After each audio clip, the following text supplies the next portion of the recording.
Please, I will always have more questions, but if he has questions, I'm very happy to answer anything I can answer. I mainly just want to actually ask a few questions as a university professor teaching university, and you have been actively teaching for many years. During this process, you have your own spiritual practice. You have received Buddhist empowerments and also practiced meditation.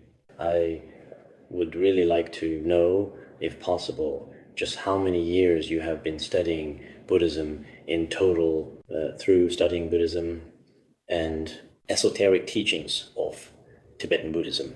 What changes and experiences have you had? And could you share them with everyone? What a good question. I don't know how long I've been practicing, is the honest answer.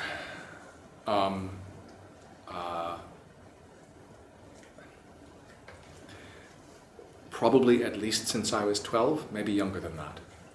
I was born in California, and Buddhism is around, it's just available there. So I remember going to Japanese temples when I was little and ringing the bell, and really enjoying that.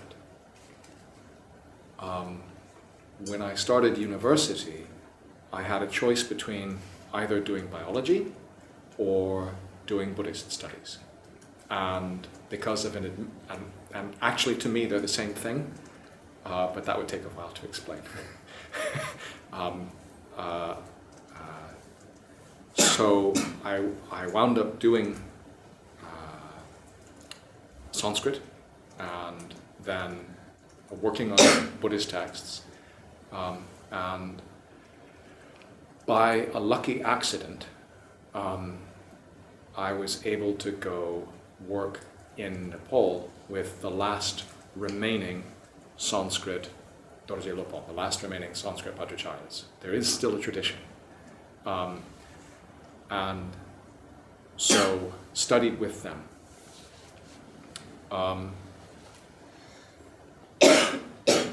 I took lower, like open public empowerments, like Avalokiteshvara empowerments then, but it was only in 2001 that I had a proper empowerment from Penno Rinpoche.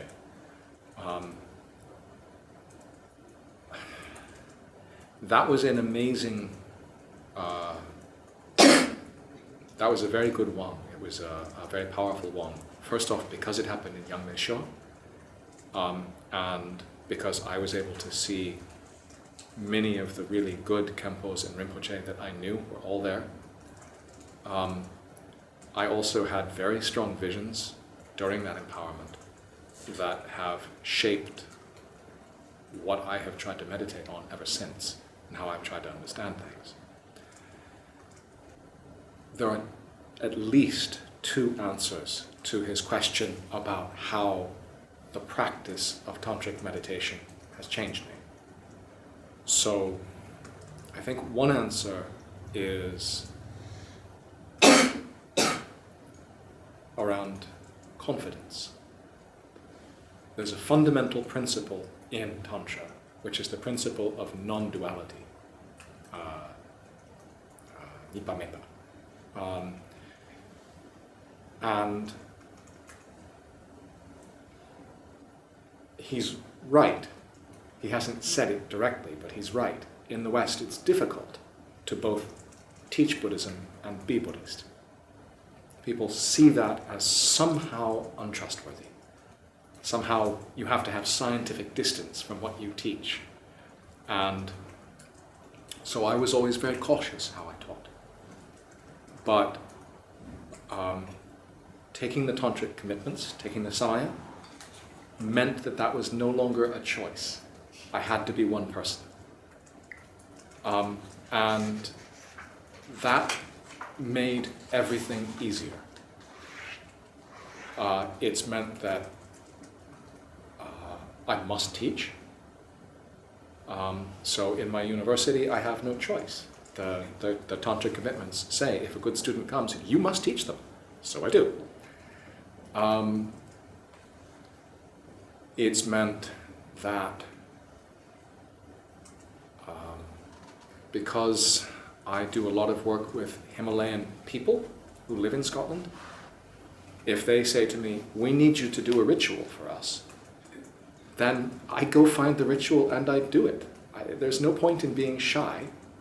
I have to do this now. And in that sense, the non-duality which sits underneath all tantric practice, a fundamental commitment to non-duality, actually makes it much easier to balance what might be a divided life. The other answer to the question is, it has to do with one of my teachers from Nepal, who was a very, very wise man.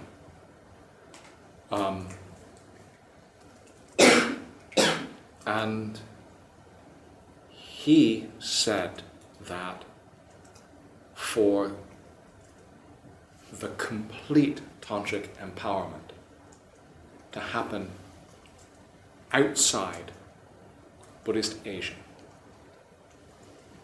a Drukchen, a Mahasiddha, had to find the mandala in the landscape that would be the real mandala in the landscape that made it possible to give the teachings. Now, this is something that's very important to that school of Buddhism. Again, it's made me think about where I live differently. So I am now very carefully studying the landscape, trying to understand where the mandala is around Scotland and how we take Scotland and make it not just someplace where there's a Buddhist centre, but someplace that is Buddhist, in the sense that is meant when we talk about actually visualizing a mandala in a place. That's much more difficult and a much longer term project. But those are two answers. There are probably more. I think one other answer, now that we've got two, I'll give a third one too. If I'm a Buddhist and a professor, then one's constantly switching back and forth all the time. But if I have to be both because of the tantric commitments, the samaya, and because of the non-duality of wisdom and compassion, then recognizing the 5 poisons and transforming them becomes much, much easier. Everything you do in a classroom, in a meeting, applying for funding, traveling on trains, becomes an opportunity to transform the 5 poisons into nectar.